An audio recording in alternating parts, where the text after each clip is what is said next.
Okay, well it didn't take too long to take the old Suffolk engine apart. This is the one that has the great big hole in the side of the block that was on that mower that we got running a little while ago. Wouldn't be able to do some grass cutting with it, it just lost all compression, died. So we decided to take it apart. Still got that sticking valve problem with the intake valve. So we've done a little bit of investigating. Pulled the engine apart, there's the hole. But that was definitely not the terminal damage. It's had all sorts of other repairs.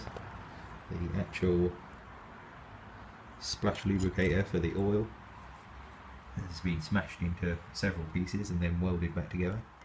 He's then even made a new locking tab for the big end bolts, so that's kind of interesting. Obviously all of the connecting rod is off of a different engine, but obviously not an engine that was in much better shape.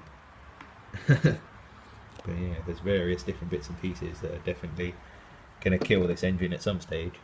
The actual piston, it's got quite a bit of wear, but one of the biggest problems on the actual piston side of it is this top ring, which has got a massive gap in between and just moves about all over the place in the ring gap. It's actually wearing the piston quite badly, so that may need some looking at.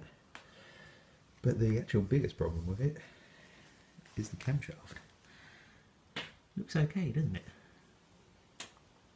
Yep, no, it doesn't look all okay, does it? Not really, not that great at all. It was actually running with that, God knows how, but the actual camshaft goes through this guide here on this rod, which was holding the two pieces in place, and then with the rotation of the engine, this actual sort of, the actual way it broke meant that it could still actually turn both sides in the correct location, so it was actually still managing to run.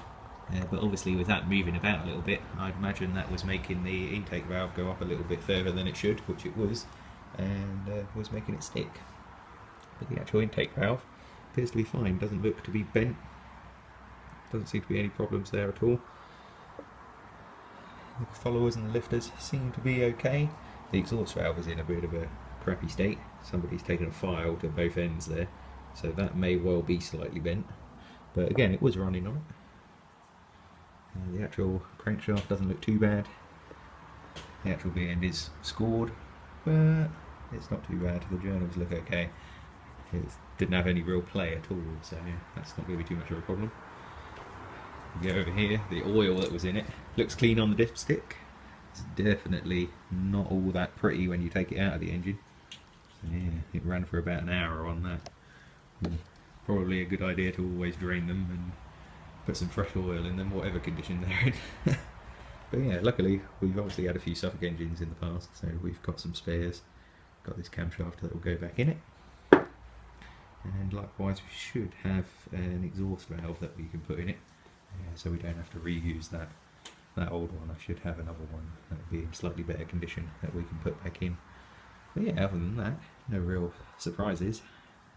Obviously that was a bit of a shocker, but when a connecting rod goes, it's gonna hit something.